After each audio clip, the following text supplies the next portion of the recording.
Hello students, today we will discuss chapter 5th of English Reader, which is Echo and Narcissus. In the northern part of Greece, there stood a lofty mountain called Olympus. Its sides were covered with thick green woods and it was so high that peaks seemed to pierce through the clouds. Greece के northern part में एक mountain स्थित था जिसका नाम था Mount Olympus. Its side were covered with, उसकी जो साइड थी वो बहुत ज़्यादा घने वुड्स के साथ घिरी हुई थी कि जो उसकी पीक थी और वो क्लाउड्स को लगती थी. None of the people of Greece had ever climbed, वो कोई भी बंदा ग्रीस का कभी उसको ऊपर चढ़ नहीं पाया. And it was believe that the gods and goddess live there among the clouds and the star. तो ये माना जाता था कि वहाँ पे गॉड और गॉडेज रहते हैं. They pictured the marble halls with their great shining pillars and their thrones of gold and silver. The walls and the palaces they said were covered with pictures with so. वहाँ की जो walls हैं, palaces हैं, वो बहुत सारे picture के साथ कवर किए हुए हैं. ऐसी पिक्चर्स जो कोई भी आम इंसान नहीं बना सकता. ठीक है. और जो ये पिक्चर्स हैं वो ऐसे लगता है जैसे कि डूबता हुआ सूरज.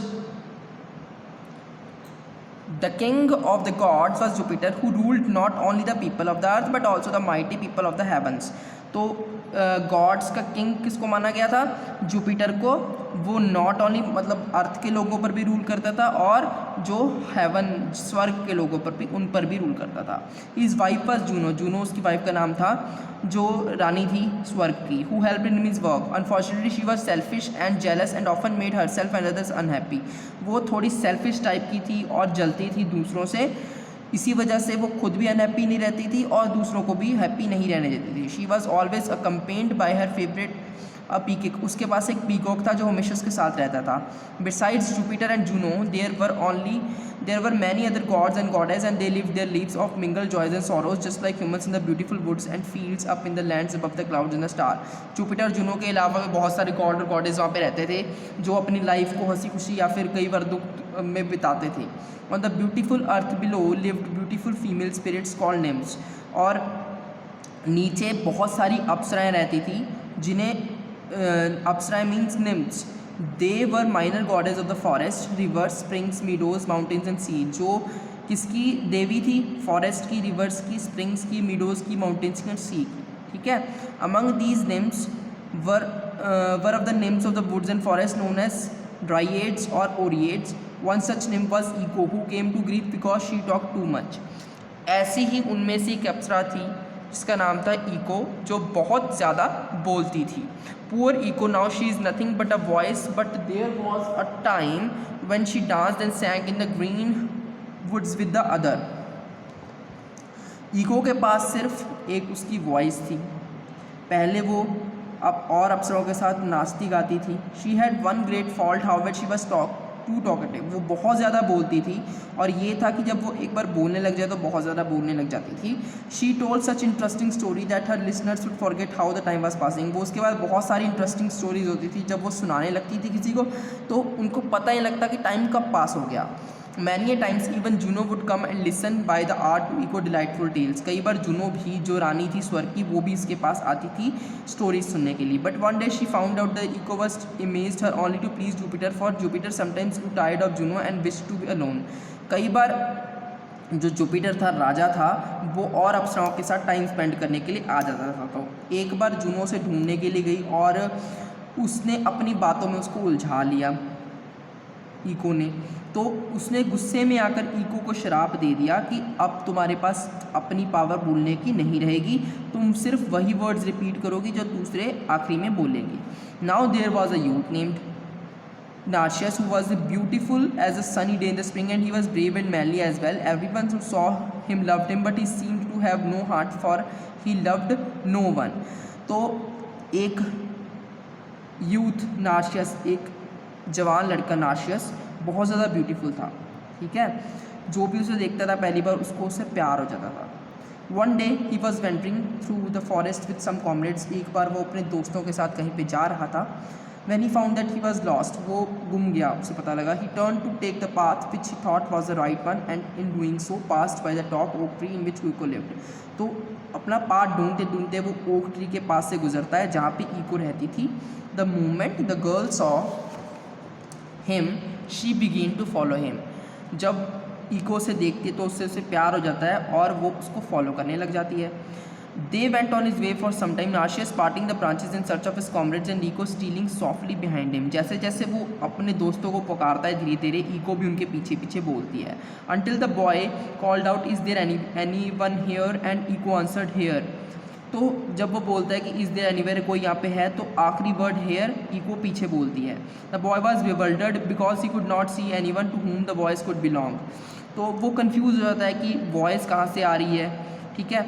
Every cry of his voice answer the voice seemed very near. उसको वॉइस बहुत नज़दीक लगती है. At last Narcissus who was getting very impatient called, "let's come together here." तो वो इम्पेशेंट होके मतलब सहन शक्ति उसकी ख़त्म हो जाती है और वो बोलता है कि आ जाओ इकट्ठे रहते हैं. तो Echo ran to meet him but Narcissus pushed her aside रफली and fled further into the woods. तो जब वो आती है मिलने के लिए तो उसे धक्का मार देता है. Poor Iko, his unkind looks had hurt her deeply and she hid herself in the woods and moaned and grieved. तो अब वो दुखी हो जाती है और अपने आप को छुपा लेती है और बहुत ज़्यादा दुखी हो जाती है. She grew pale and thin and began to waste away to the shadow until at last her body, धीरे धीरे उसकी जो बॉडी होती है वो गायब हो जाती है, सिर्फ उसकी वॉइस रह जाती है. Since then she lies hidden in the woods but her voice is still heard among the hills answering to every call. तो ये है कि वो तो मर जाती है पर उसकी जो वॉइस है वो वहीं पे गूंजती रहती है, आती रहती है, मतलब हर एक कॉल का आंसर करती है. Then Narcissus who was too call to poor and indeed to all who loved him, वो किसी की परवाह नहीं करता जो उसे प्यार करता है. Fail in love with himself in a very strange वे. तो वो बहुत ही ज़्यादा स्ट्रेंज वे में अपने आप से प्यार करना शुरू कर देता है. कैसे? Narcissus was very found of hunting. One day he had been tracking the game through the forest for many hours and at last worn out with the heat and the exercise he came to a shady spot in the woods. उसको शिकार खेलने का बहुत शौक था. ठीक है. तो एक बार वो शिकार खेलने के लिए गया तो उसको गर्मी लगी और वो एक ठंडी जगह पे जहाँ पे थोड़ी छाया थी वहाँ पे पानी पीने के लिए आया. The water was as clear as crystal. बहुत क्लियर पानी था, बहुत साफ़ पानी था. ठीक है. तो वो पानी पीने के लिए झुका but suddenly he paused in wonder for reflected. तो वो अपनी जो शेडो थी उसको देखता है पानी में. उसको बहुत ज़्यादा सुंदर चेहरा दिखता है. वो उससे बातें करने की कोशिश करता है पर उसको वहाँ से कोई भी आवाज़ नहीं आती. He spoke to the beautiful image and the lips in the pool seem to be answering him but no sound could be hear. वही कि उसको कोई साउंड नहीं आती. He smiled and the two starry eye smiled back at him.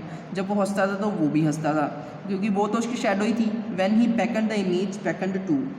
तो जब वो close आता था तो इमेज भी क्लोज आती थी. When he try to touch it disappeared from view. जब वो टच करता था तो पानी ब्लर हो जाता था और वो क्या कहते हैं उसको वैनिश हो जाती थी उसकी शेडो.